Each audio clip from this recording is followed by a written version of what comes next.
Hello, this is Doth Nihilus. Today is March 31st, 2023. The last day of March. Can you believe it? This year has gone by so fast. Anyways, today's card is the Wheel of Fortune, or just Fortune. This card is represented by the planetary represented by the planet Jupiter and the Hebrew letter KAPH. Yes, KAPH. So I'm going to be reading some sections out of this book here, Understanding Aleister Crowley's Thoth Tarot by Lon Milo Duquette. To start off, change is stability. For centuries, the Wheel of Fortune has been interpreted as the card of good luck. This is only partially true. It is also a card of bad luck, and the card of luck getting better, and the card of luck getting worse. Whatever kind of luck we're talking about, it's one thing's a sure bet. It's going to change. Change is stability, and with stability comes order. And the God that brings order is so-called creation is the demiurge, the highest God below the abyss, the creator God who thinks he is the supreme deity, but is unaware of the circumstances of its own creation. Above the abyss, all opposites are reconciled. There is no concept of change or luck or anything else we can comprehend. It is only below the abyss that the lumbering apparatus of forces and principles that appear to drive the universe is set in motion. The fundamental flywheel that keeps this great machine churning out everything we interpret as existence is a very efficient little perpetual motion device located in the highest Sephira below the abyss, Kesed, the sphere of Jupiter, where the three gunas revolve. The blueprint for this three-stroke engine is Atu 10, Fortune. Although Hermanubis, Typhon, and the Sphinx, so on the card here, Hermanubis looks like Sebek.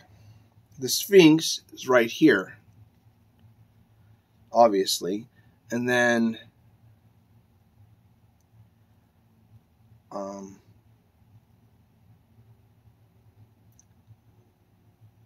Hermanubis is right here, I believe, and then Typhon is right here. Are not openly identified as the alchemical elements mercury, salt, and sulfur, or as the tarot trumps, the magus, the empress, and the emperor, or as the gunas, sattvas, tamas, and rajas. That is exactly what they are. They are locked in a perpetual game of one-upsmanship. So round and round they go. When they stop, nobody knows. So that said, that is some of the correspondence and meaning behind the fortune card. Today's reading will be from Chapter 3 of Liber vel Lapidis Lazuli. I was the priest of Amun-Ra in the temple of Amun-Ra at Thebe. But Bacchus came singing with his troops of vine-clad girls, of girls in dark mantles, and Bacchus in the midst like a fawn. God, how I ran out in my rage and scattered the chorus. But in my temple stood Bacchus as the priest of Amun-Ra. Therefore I went wildly with the girls into Abyssinia,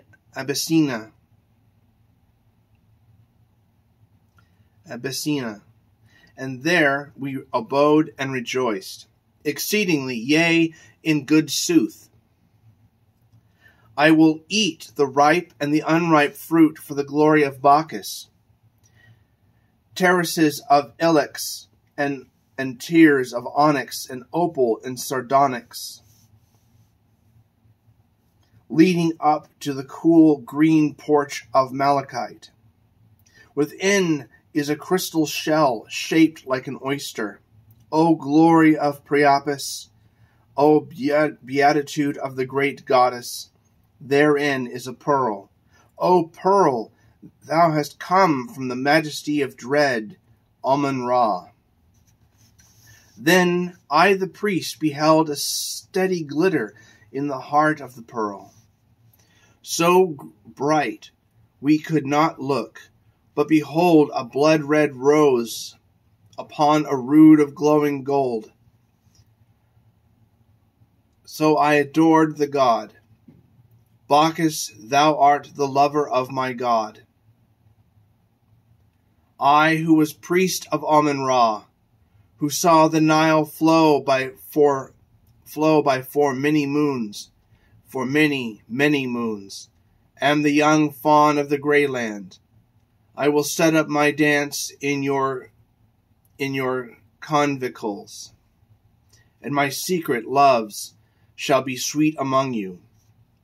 Thou shalt have a lover among the lords of the grey land. This shall he bring unto thee, without which all is in vain, a man's life split for thy love upon my altars. Amen. Let it be soon, O God, my God. I ache for thee. I wander very lonely among the mad folk, in the grey land of desolation. Thou shalt set up the abominable lonely thing of wickedness. O joy to lay that cornerstone! It shall stand erect upon the high mountain. Only my God shall commune with it.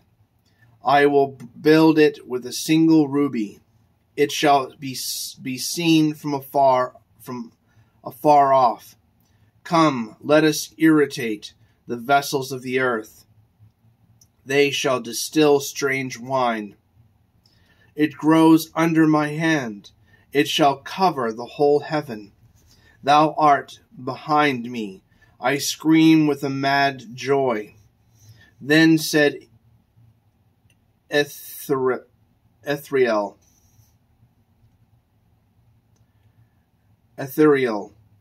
the strong, let us also worship this invisible marvel. So did they, and the archangels swept over the heaven, strange and mystic, like a yellow priest invoking mighty flights of great gray birds from the north. So do I stand and invoke thee. Let them obscure not the sun with their wings, and their clamor take away form and its following. I am still. Thou art like an osprey among the rice. I am the great red pelican in the sunset waters. I am like a black eunuch, and thou art the scimitar. I smite off the head of the light one, the breaker of bread and salt. Yea, I smite, and the blood makes as it were a sunset on the lapis lazuli of the king's bedchamber. I smite, the whole world is broken up into a mighty wind, and a voice cries aloud in a tongue that men cannot speak. I know that awful sound of primal joy. Let us follow on the wings of the gale, even unto the holy house of Hathor. Let us offer the 5 jewels of the cow upon her altar. Again the inhuman voice. I rear my Titan bulk into the teeth of the gale. I smite and prevail, and swing me out over the sea. There is a strange pale god, a god of pain and deadly wickedness. My own soul bites into itself, like a scorpion ringed with fire. That pallid god with face averted, that god of subtlety and laughter, that young Doric god, him will I serve, for the end thereof is torment unspeakable. Better the loneliness of the great grey sea, but ill befall the folk of the grey land. My God, let me smother them with my roses. O thou delicious God, smile sinister. I pluck thee, O my God, like a purple plum upon a sunny tree. How thou dost melt in my mouth, thou consecrated sugar of the stars. The world is all grey before mine eyes. It is like an old worn wineskin. All the wine of it is on these lips. Thou hast begotten me upon a marble statue, O my God. The body is icy cold, with the coldness of a million moons. It is harder than the adamant of eternity. How shall I come forth into the light? Thou art he, O God, O my darling, my child, my plaything. Thou art like a cluster of maidens, like a multitude of swans upon the lake. I feel the essence of softness.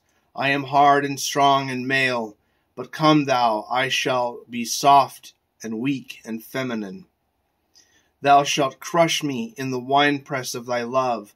My blood shall stain thy fiery feet with litanies of love in anguish. There shall be a new flower in the fields, a vintage in the vineyards. The bees shall gather a new honey. The poet shall sing a new song. I shall gain the pain of the goat for my prize, and the God that sitteth upon the shoulders of time shall drowse. Then shall all this which is written be accomplished. Yea, it shall be accomplished. And that is chapter 3 of Liber Val Lapidis Lazuli. You can read this in Nomine Babylon, Class A documents. That has been today's reading of interpretation of the card and the reading. So I hope you like this, and I will see you tomorrow. This is Doth Nihilus signing out, 156.93.